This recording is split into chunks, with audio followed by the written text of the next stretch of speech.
예레미야 14장 12절 말씀 우리 힘차게 샤우팅합니다. 시작. 그들이 금식할지라도 내가 그 부르짖음을 듣지 아니하겠고 번제와 소제를 드릴지라도 내가 그것을 받지 아니할 뿐 아니라 칼과 기근과 전염병으로 내가 그들을 멸하리라. 그들이 금식할지라도 내가 그 부르짖음을 듣지 아니하겠고 번제와 소제를 드릴지라도 내가 그것을 받지 아니할 뿐 아니라 칼과 기근과 전염병으로 내가 그들을 멸하리라.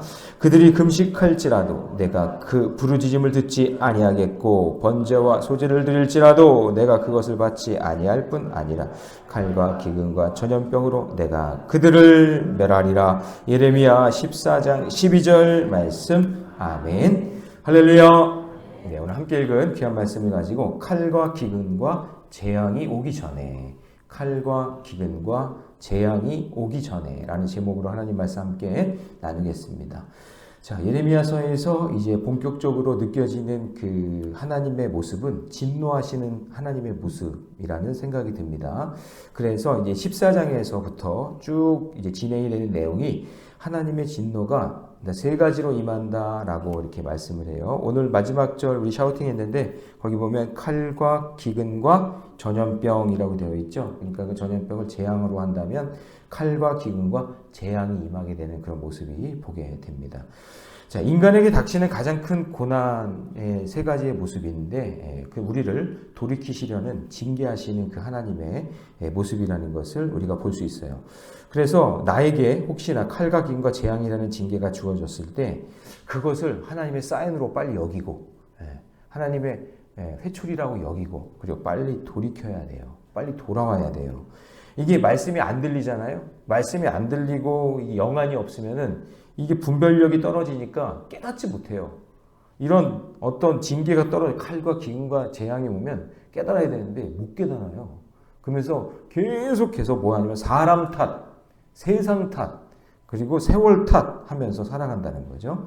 그래서 우리는 이렇게 말씀을 보면서 반면교사 삼고 반대 정신으로 살아가고 혹시 이런 것들이 오기 전에 내가 어떤 준비를 해야 되는지 어떤 모습으로 살아야 되는지 오늘 말씀을 통해서 함께 찾아보도록 하겠습니다. 자, 첫 번째, 칼과 기근과 재앙이 오기 전에 첫 번째는 내 영혼에 가람이 없도록 말씀으로 채워야 돼요. 무엇으로 채운다고요? 말씀으로 채운다. 자, 1절 말씀에 보면 이렇게 되어 있습니다. 가뭄에 대하여 예레미야에게 임한 여호와의 말씀이니라. 자, 가뭄. 자, 가뭄에다가 한번 동그라미를 한번 쳐보시죠. 자, 성경 속에 있는 물은 여러분 하나님의 진노를 알리는 수단일 때가 많아요. 물. 가뭄이라는 게 물이 없다는 얘기잖아요. 그렇죠? 물이 없다라는 거. 이거는 어떻게 보면 하나님께서 진노하시고 심판하시는 어떤 도구로 쓰일 때가 많단 말이에요. 예를 들어서 물만 관련돼서 보면 홍수, 노아의 홍수. 물이 갑자기 쏟아지는 거죠. 예. 그 물 어떤 심판의 의미가 담겨져 있죠. 또 나일강의 물이 핏물로 바뀌었죠. 물에 대한 그런 이미지. 또 홍해가 가로막고 있는데 갈라지게도 하시고, 그죠? 마라의 쓴물, 물이 있는데 물이 써. 근데 그 쓴물을 단물로 바꿔주시기도 하고, 요단강을 또 건너가야 되기도 하고, 그렇죠? 그리고 가뭄으로 인한 거는 뭐냐면 물이 부족해서 나타나는 그런 현상이죠. 자, 이런 현상이 나타나는데 주님을 잊은 백성은 그런 물에 대한 자연 현상이나 물에 대한 어떤 기근에 대한 현상, 이런 현상이 나타났을 때 그것을 불평만 하고 원망만 하고 있다는 거죠.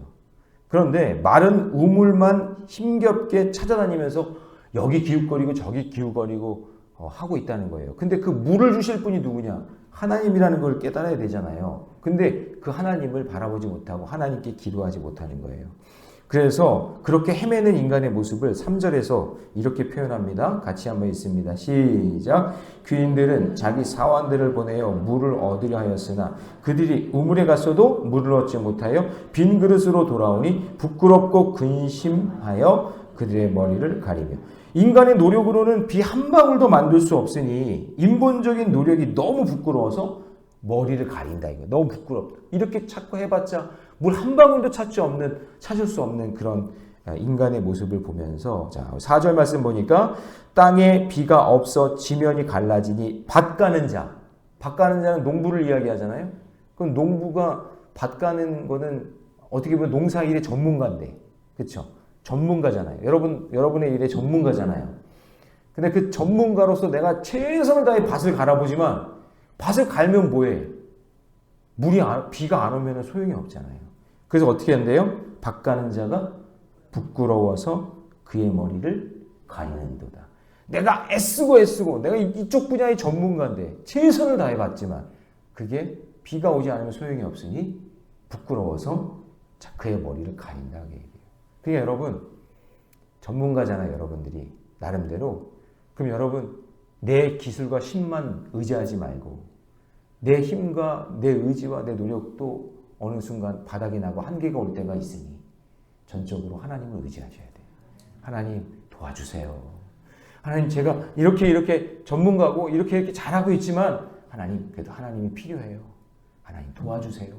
그렇게 기도할 수 있는 저와 여러분이 되시기 바랍니다. 그래서 성경 속에 보면은 가뭄을 해결한 인물이 한 명 있죠. 엘리야. 또 그 앞에 요셉. 예, 요셉 있잖아요. 요셉이 시작이잖아요. 그죠? 물에 대한 거. 그러니까 국무총리가 딱 됐는데 처음 사역이 뭐였냐면 잘 보세요. 가뭄의 해결은 그 다른 물에 대한 다른 심판이나 다른 일들은 대부분 갑자기 직면해요. 갑자기 하늘에서 물이 쏟아져요. 예, 갑자기 그냥 나일 강물이 픽빛으로 바뀌어요. 쓴물을 치면은 단물이 돼요. 근데 가뭄에 대한 심판은 잘 보면은요, 준비하고 있어야 돼요. 요셉이 총리가 되자마자 하나님께 꿈을 보여주시잖아요. 삐쩍 마른 암소 7마리. 그거를 보여줘요. 그 다음 보여준 게 뭐죠? 살찐 암소를 보여준단 말이에요. 그거를 보고 난 다음에 하나님의 음성으로 듣고, 말씀으로 듣고, 이제 7년에 풍년이 오고 7년에 흉년이 오는구나 라고 하면서 준비하죠. 풍년 때에 세금을 걷어들이는데 5분의 1씩 더 걷어들여요. 그래서 국고에다 채워놔요.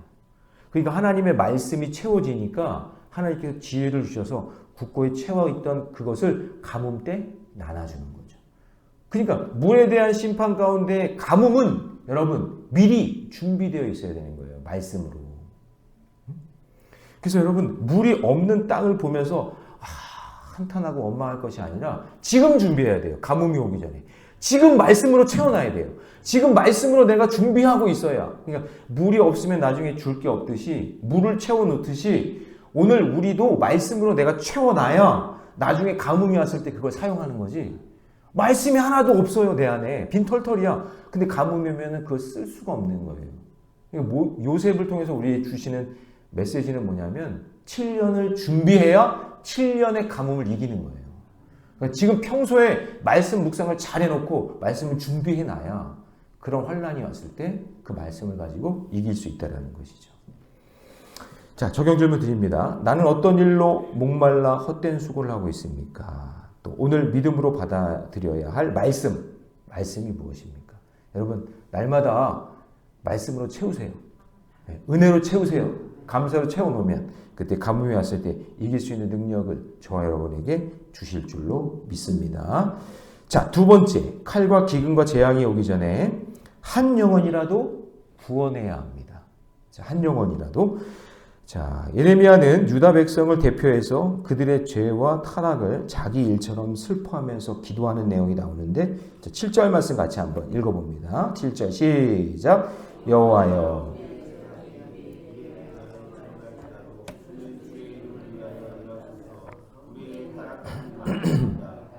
주께 범죄하여.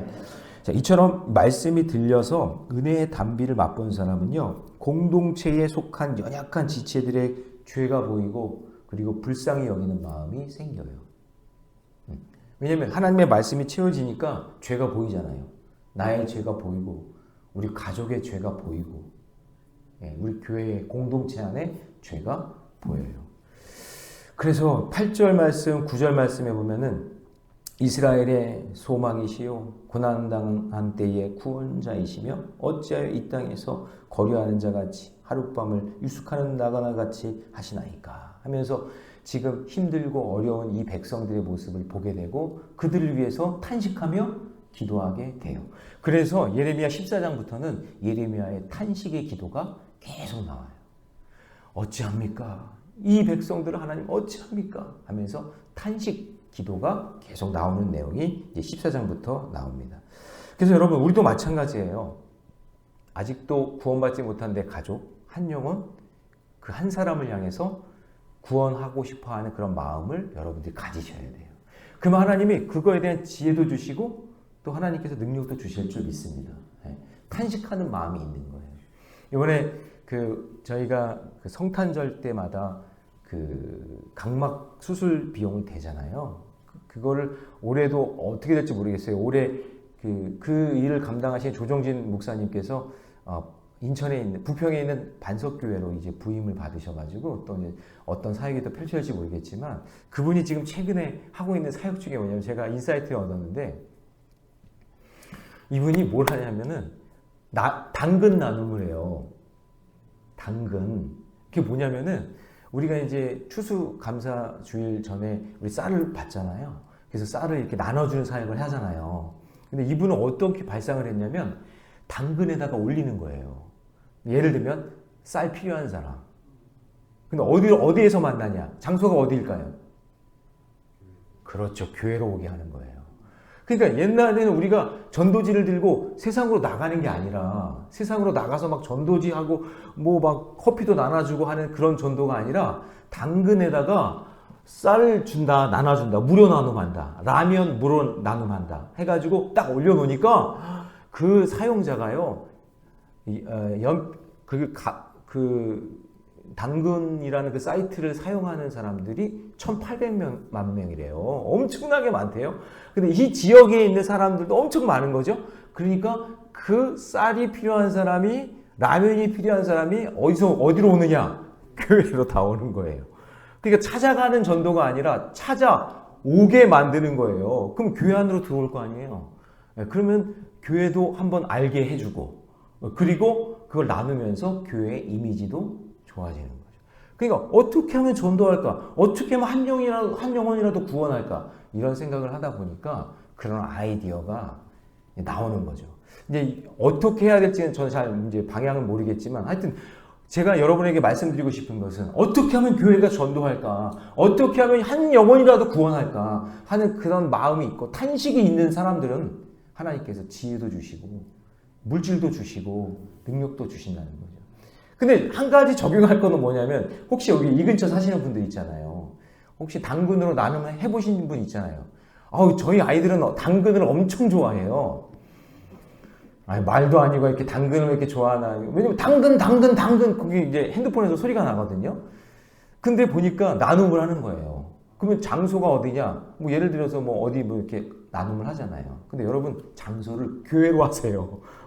교회로 오게 해서 교회 앞에서 만나자고. 모르냐고, 모래내 감리교회 모르냐고, 성공타워 뒤에 있다고 이렇게 해서, 그러면 교회라도 한번 보게 하고 교회가 여기 있다는 걸 알게 되잖아요.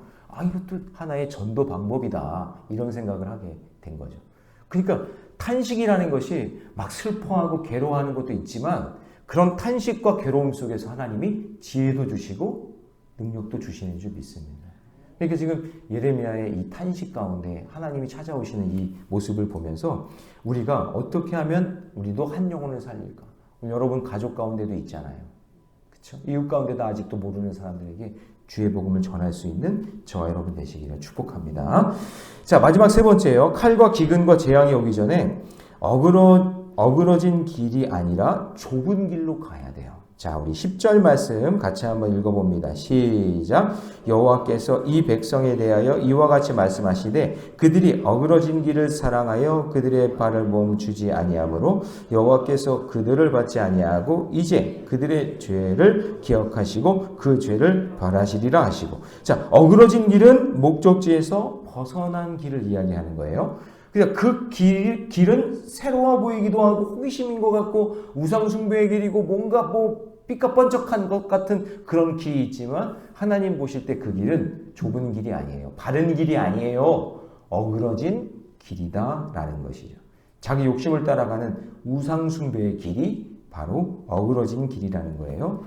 그래서 말씀으로 바른 길을 알려주셔도 자기 마음에 드는 것을 쫓아 방황하는 것이 여러분 우상숭배인데, 지금 내가 가는 길이 하나님이 기뻐하시는 좁은 길인지 어그러진 길인지 그것을 잘 보셔야 돼요. 그래서 겉으로는 예배드리고 뭐 섬기고 하는 것 같은데 그 마음속에는 우상이 그냥 가득해서 하나님이 기뻐하시지 않는 그런 모습들로 드러나고 있다면 그 사람은 지금 어그러진 길 가는 거예요. 그래서 그런 사람이 하는 금식, 나 안 받겠다. 그런 사람이 드리는 번제와 소제, 나 그거 안 받겠다. 그러시는 거예요. 그러니까 마음의 중심을 보시는 거죠. 그래서 오늘 샤우팅한 말씀 12절입니다. 같이 한번 읽습니다. 시작. 그들이 금식할지라도 내가 그 부르짖음을 듣지 아니하겠고 번제와 소제를 드릴지라도 내가 그것을 받지 아니할 뿐 아니라 칼과 기근과 전염병으로 내가 그들을 멸하리라. 우리가 사람들을 속일 수 있지만 하나님을 속일 수 있어요, 없어요? 하나님은 못 속여요. 하나님은 우리의 중심을 다 보고 계시니까. 그러니까 여러분, 우리가 지금 이렇게 예배 드리는 것도, 신앙생활 하는 것도 참되게 진실하게 하세요. 겉으로만 하는 게 아니라 사람 의지하지 말고 내가 하나님 앞에 진실한 모습으로 예배 드리고 기도하고 할 때 하나님이 그 기도를 받으신다라고 말씀하고 있는 겁니다. 좁아 보이는 그 길이 나를 생명으로 인도하는 길임을 믿으시고 오늘도 신실하게 믿음의 길 걷는 저와 여러분 되시기를 주님의 이름으로 축복합니다. 기도하겠습니다. 사랑의 하나님, 주님의 은혜 감사합니다. 칼과 기근과 재앙이 오기 전에 우리에게 깨달음을 주셔서 감사합니다. 내 영혼에 가람이 없도록 늘 말씀으로 채우게 하여 주시옵소서. 요셉이 7년의 기근을 준비하기 위해서 7년의 풍년 가운데에 하나님 말씀에 순종하여 국고를 채운 것처럼 오늘도 내 마음속에 하나님의 말씀을 채워주셔서 하나님 내 인생의 기근 그때를 대비하게 하여 주시옵소서. 한 영혼이라도 구원하는 그런 마음이 있기를 원합니다.